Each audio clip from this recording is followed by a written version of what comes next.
আসসালামু আলাইকুম। শিক্ষা একাডেমিতে তোমাদের সবাইকে স্বাগতম। এই ভিডিওতে আমি তোমাদেরকে ষষ্ঠ শ্রেণীর জীবন ও জীবিকা বই থেকে চতুর্থ অধ্যায় আর্থিক ভাবনা এই অধ্যায়টির ৭৩ থেকে ৭৬ পৃষ্ঠার স্কুল ব্যাংকিং অ্যাকাউন্ট বা হিসাব খোলা নিয়ে আলোচনা করব। আর এখানে তোমাদেরকে স্কুল ব্যাংকিং হিসাব খোলা নিয়মে একটি ফর্ম দেওয়া হয়েছে। এই ফর্মটি তোমরা কিভাবে পূরণ করতে পারো আমি তোমাদেরকে তা দেখিয়ে দিব।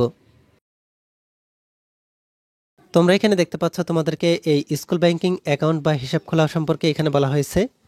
তোমাদের নিজের নামে একটা ব্যাংক হিসাব খোলা হলে কেমন হবে বলো তো? নিজেরাই তখন সেখানে টাকা জমাতে পারবে। এর জন্য প্রতিটি ব্যাংকে নির্দিষ্ট ফর্ম আছে।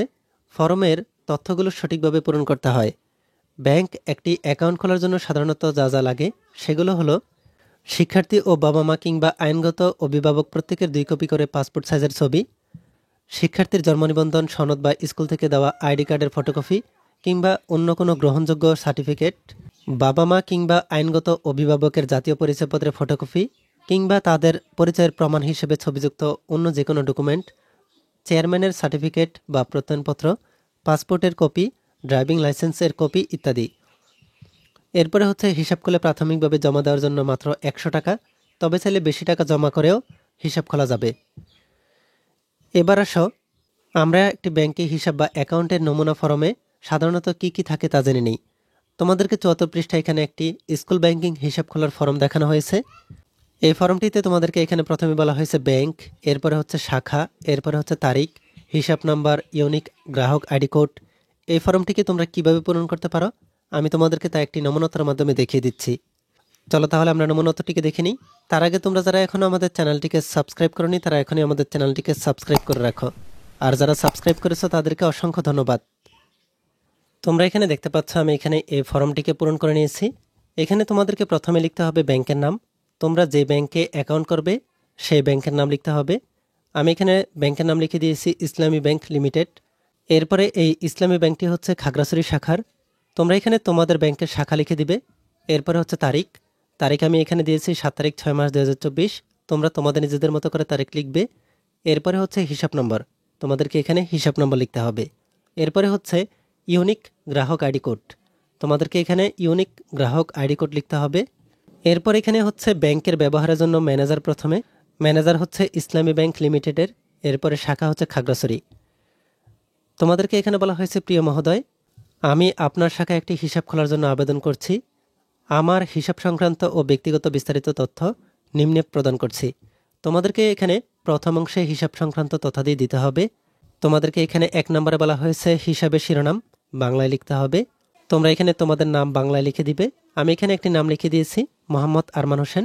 এরপরে এই নামটিকে তোমাদেরকে ইংলিশে ব্লক লেটারে লিখতে হবে। তোমরা এখানে দেখতে পাচ্ছ আমি এখানে এই নামটিকে ব্লক লেটারে লিখেছি। এরপরে তোমাদেরকে 2 নম্বরে পূরণ করতে হবে হিসাবের প্রকৃতি। তোমাদেরকে টিক চিহ্ন দিতে হবে সঞ্চয়ী, চলতি, এনএসডি, এফসি নাকি অন্যান্য। আমি এখানে সঞ্চয়ীতে টিক চিহ্ন দিয়ে দিলাম। এরপরে 3 নম্বরে হচ্ছে মুদ্রা। মুদ্রাতে টিক চিহ্ন দিতে হবে টাকা, ডলার, ইউরো অথবা অন্যান্য। আমি এখানে টাকাতে টিক চিহ্ন দিয়ে দিলাম। এরপরে 4 নম্বরে হচ্ছে হিসাব পরিচালনার পদ্ধতি, এককভাবে নাকি যৌথভাবে নাকি অন্যান্য। আমি এখানে এককভাবে দিয়ে দিলাম। এরপরে হচ্ছে প্রাথমিক জমার পরিমাণ। প্রাথমিক জমার পরিমাণ তোমাদেরকে এখানে অঙ্কে লিখতে হবে। আমি এখানে 1000 টাকা জমা লিখেছি। তোমরা এখানে 100, 200, 500 যে যেমন ইচ্ছে প্রাথমিক জমার পরিমাণ লিখতে পারো। আর এই জমার পরিমাণটিকে তোমাদেরকে কথা লিখতে হবে। এখানে হচ্ছে 1000 টাকা, আমি এটাকে কথা লিখেছি 1000 টাকা। এরপরে হচ্ছে দ্বিতীয় অংশে ব্যক্তি সংক্রান্ত তথ্যাদি। প্রথমে হচ্ছে হিসাবদারের নাম বাংলায় লিখতে হবে। তোমরা এখানে দেখতে পাচ্ছ আমি এখানে বাংলায় একটি নাম লিখে দিয়েছি মোহাম্মদ আরমান হোসেন। তোমরা এখানে তোমাদের নাম লিখবে। এরপরে এই নামটিকে তোমাদেরকে ইংলিশে লিখতে হবে ব্লক লেটারে। তোমরা এখানে দেখতে পাচ্ছ আমি এখানে নামটিকে ব্লক লেটারে লিখেছি। এরপরে হচ্ছে জন্ম তারিখ। আমি এখানে জন্ম তারিখ লিখেছি 10 তারিখ 10 মাস 2012। তোমরা এখানে তোমাদের জন্ম তারিখ লিখে দিবে।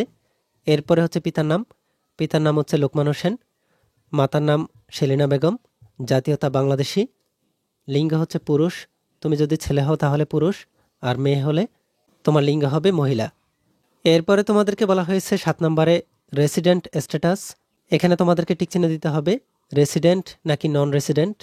তোমাদেরকে বলা হয়েছে প্রয়োজনীয় ক্ষেত্রে ব্যাংক কর্তৃক guidelines for foreign exchange transaction নির্দেশনা অনুসরণ করে করতে হবে। এরপরে তোমাদেরকে 8 নম্বরে বলা হয়েছে শিক্ষা প্রতিষ্ঠানের নাম। আমি এখানে শিক্ষা প্রতিষ্ঠানের নাম লিখেছি দিঘিনালা সরকারি উচ্চ বিদ্যালয়। তোমরা এখানে তোমাদের শিক্ষা প্রতিষ্ঠানের নাম লিখবে। এরপরে হচ্ছে অর্থের উৎস, তুমি কোথা থেকে অর্থ আয় করে ব্যাংকে জমা রাখবে। আমি এখানে দিয়েছি দৈনিক হাত খরচ থেকে, টিফিন বাবদ, উপবৃত্তির টাকা বাবদ। এরপরে 10 নম্বরে হচ্ছে বর্তমান ঠিকানা, তোমাকে তোমাদের ঠিকানা লিখতে হবে। প্রথমে হচ্ছে গ্রাম, আমি এখানে গ্রাম লিখেছি শান্তিনগর, থানা হচ্ছে খাগড়াছড়ি, পোস্ট খাগড়াছড়ি, জেলা খাগড়াছড়ি। তোমরা এখানে তোমাদের ঠিকানাটি লিখে দিবে। এরপরে হচ্ছে তোমাদেরকে ফোন নাম্বার লিখতে হবে। এরপরে হচ্ছে ইমেল লিখতে হবে। এরপরে স্থায়ী ঠিকানা লিখতে হবে। তোমরা তোমাদের স্থায়ী ঠিকানাটি লিখে দিবে। এরপরে আবারও ফোন নাম্বার লিখতে হবে। এরপরে আবারও ইমেল নাম্বার লিখতে হবে। এরপর 11 নম্বরে বলা হয়েছে হিসাবধারী একাধিক হলে প্রত্যেকের এবং হিসাবধারী নাবালক হলে হিসাবধারীর অভিভাবক, বাবা অথবা মা অথবা অন্য কোনো আইনগত অভিভাবক এর ব্যক্তি সংক্রান্ত তথ্যাদি পৃথকভাবে দ্বিতীয় অংশে বা দ্বিতীয় অংশের সংলগ্ন হিসেবে যুক্ত করতে হবে। 12 নম্বরে তোমরা এখানে দেখতে পাচ্ছ, এখানে বলা হচ্ছে পরিচিতিপত্র, জন্ম নিবন্ধন নাম্বার দিতে হবে। তোমরা তোমাদের জন্ম নিবন্ধন নাম্বার দিয়ে দিবে। এরপরে বলা হয়েছে অথবা পাসপোর্ট নম্বর অথবা অন্যান্য যে নির্দিষ্টভাবে উল্লেখ করতে হবে। তোমরা এখানে দেখতে পাচ্ছ আমি এখানে একটি নাম্বার দিয়ে দিয়েছি। এরপরে হচ্ছে পরিচয় দানকারীর তথ্য, জাতীয় পরিচয়পত্র ব্যতীত অন্যান্য পরিচিতিপত্র প্রদানের ক্ষেত্রে আমি এখানে নাম লিখে দিয়েছি মোহাম্মদ আবদুল্লাহ, অভিভাবকের নাম।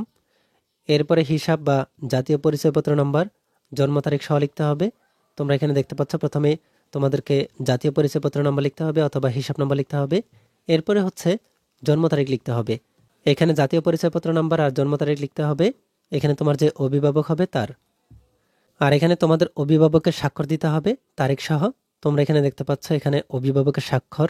এরপরে যে তারিখে স্বাক্ষর দিচ্ছে ওই তারিখটি 5 তারিখ 6 মাস 2024, 6 মাস 2024। এরপরে তৃতীয় অংশে নমিনি সংক্রান্ত তথ্যাদি দিতে হবে।